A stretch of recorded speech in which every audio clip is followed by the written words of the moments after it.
Hello viewers, welcome to my YouTube channel. आज की इस वीडियो में मैं आपको सिखाऊंगा कि लार्ज कलेक्शन ऑफ डेटा से आप स्पेसिफिक डेटा फिल्टर करके कैसे निकाल सकते हैं। जैसे कि स्क्रीन पे दिख रहा है कि यहाँ पे लिस्ट ऑफ एप्लीकेंट्स हैं। फॉर एग्जांपल किसी जॉब के लिए एप्लीकेंट्स ने अप्लाई किया हुआ है। पहले तो उनका डेटा पंच किया जाता है, एंट्री किया जाता है। तो ये नंबर ऑफ एंट्रीज जो हैं वो आपके पास कोई सॉफ्टवेयर हो तो इजी होगा फिल्टर के लिए, लेकिन अगर आपने एक्सेल पे इसको डाला हुआ है तो यहाँ पे फिल्टर कैसे करते हैं ये आपको आना चाहिए। तो इस वीडियो में हम प्रैक्टिकली डेटा को फिल्टर करेंगे। समझने के लिए इस वीडियो को एंड तक जरूर देखें।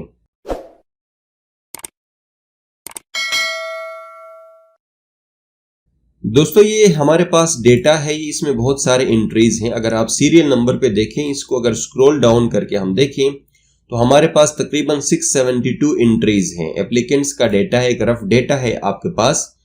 तो इसमें से हमने कुछ स्पेसिफिक कैरेक्टरिस्टिक वाले जो एप्लीकेंट्स हैं उनको हमने फिल्टर करना है। फिल्टर करने के डिफरेंट पॉलिसीज हो सकती हैं, रिक्वायरमेंट्स हो सकती हैं।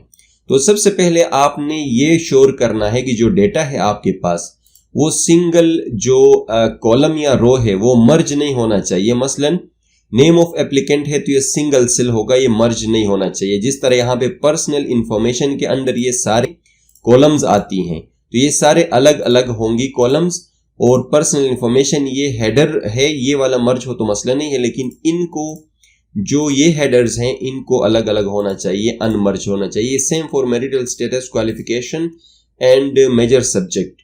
यहाँ पे सीरियल नंबर है, ये अननेसेसरी डेटा है, ये कोई रिकॉर्ड का हिस्सा नहीं है, ये सिर्फ गाइडलाइन है 1 2 3 4 कितने एप्लीकेंट्स है ये पता लगाने के लिए। तो वो जितने भी रिकॉर्ड्स हैं, अगर यहाँ पे NIC नंबर होगा, कोई इस तरह रजिस्ट्रेशन रोल नंबर होगा तो वो रिकॉर्ड का हिस्सा समझा जाएगा। एक्सेप्ट सीरियल नंबर, ये सारी चीजें आएंगी। तो इनको सबसे पहले हम सेलेक्ट करेंगे यहां से यहां तक। करने के बाद यहां पे आप जाएं डेटा पे। डेटा पे जाने के बाद फिल्टर का ऑप्शन है, इस पे आप क्लिक करें।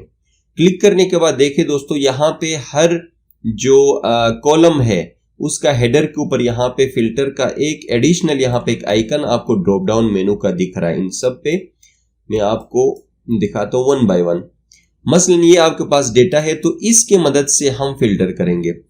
फर्स्ट जो काम है हम ये करना चाहते हैं, फॉर एग्जांपल क्वालिफिकेशन में आपने ये देखना, आपकी जॉब की रिक्वायरमेंट ये है, शॉर्ट लिस्टिंग करनी है।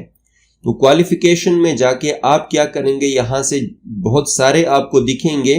इनमें से सबसे पहले सिलेक्ट ऑल पे क्लिक करेंगे, ये अनसेलेक्ट, सबको अनचेक किया।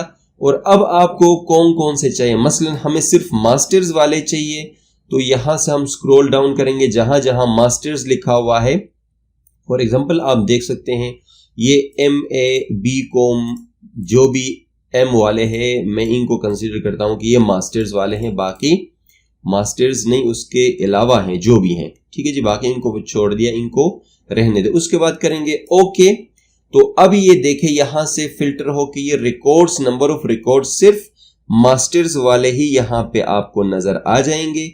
इसके साथ फिल्टर पे देखें, यहां पे आइकन दिख रहा है कि this record is filtered with respect to the column of qualification. Qualification वाली जो कॉलम है उसके हिसाब से ये फिल्टर हो चुका है। अगर हम मजीद इसको फिल्टर करें, स्पेसिफाई करें, तो अगर हम यहां से चाहें कि मेजर सब्जेक्ट, कुछ सब्जेक्ट्स के चाहिए, मास्टर्स किस में, अगर आपकी रिक्वायरमेंट, इसको पहले अनचेक करें, आपकी रिक्वायरमेंट इकोनॉमिक्स की है तो ओनली इकोनॉमिक्स रखेंगे। और प्लानिंग भी हम रखते हैं, इकोनॉमिक्स और प्लानिंग इस फील्ड के हों। मास कम्युनिकेशन, IR एजुकेशन हमें नहीं चाहिए, तो हम इकोनॉमिक्स और प्लानिंग के जो है इनको हम ओके करेंगे। ये मजीद फिल्टर होके 600 समथिंग एप्लीकेंट्स में से हमारे पास सिर्फ ये तकरीबन कोई 10-12 जितने भी एप्लीकेंट्स है ये शॉर्टलिस्ट हो जाएंगे। और यहां पे भी देखें, यहां भी फिल्टर का आइकन दिख रहा है। अगर इसको फर्दर आपकी जॉब की रिक्वायरमेंट ये है कि मैरिटल स्टेटस को आप देख के करते हैं कि मैरिड होनी चाहिए या अनमैरिड होनी चाहिए, फॉर एग्जांपल ये क्राइटेरिया अगर है तो यहां से सिर्फ मैरिड वालों को या सिर्फ सिंगल वालों को हम अगर जॉब रिक्वायरमेंट ये है उनको लेना है, तो जो भी चाहिए आपकी शॉर्टलिस्टिंग के लिए उसको चेक करके ओके करेंगे तो 4 कैंडिडेट्स आपके रिक्वायरमेंट पे उतरते हैं, तो ये शॉर्ट लिस्ट हो गए। ओनली 4 कैंडिडेट्स आउट ऑफ 672 और समथिंग रिकॉर्ड, ये आपके पास शॉर्ट लिस्ट हो गए। इस तरह आप शॉर्ट लिस्टिंग कर सकते हैं। अगर बाद में दोबारा से हमने किसी और क्राइटेरिया के थ्रू शॉर्ट लिस्टिंग करनी हो तो इनको हम क्लियर करेंगे, ये भी हमें आना चाहिए। क्लियर फिल्टर, फिर यहां पे दूसरा clear filter, again clear filter, तो सारे रिकॉर्ड अभी नजर आएंगे आपको। दोबारा किसी और सिचुएशन के हिसाब से आप फिल्टर कर सकते हो। For example, this time I want to shortlist candidates who have done BA और B.Ed, ये कोई एजुकेशन रिलेवेंट पोस्ट है, तो BA B.Ed जो भी लिखा हुआ है इनको मैं अगर शॉर्टलिस्ट करना चाहूं तो इनको मैं ओके करूंगा जी, ओके। तो ये शॉर्टलिस्टेड कैंडिडेट्स हमारे पास आएंगे। इसमें BA B.Ed वाले सिर्फ आ रहे हैं, उसके नीचे इंटरमीडिएट और वो नहीं आ रहे हैं। तो इस तरह आप बड़े रिकॉर्ड में से छोटे रिकॉर्ड को फिल्टर करके निकाल सकते हैं।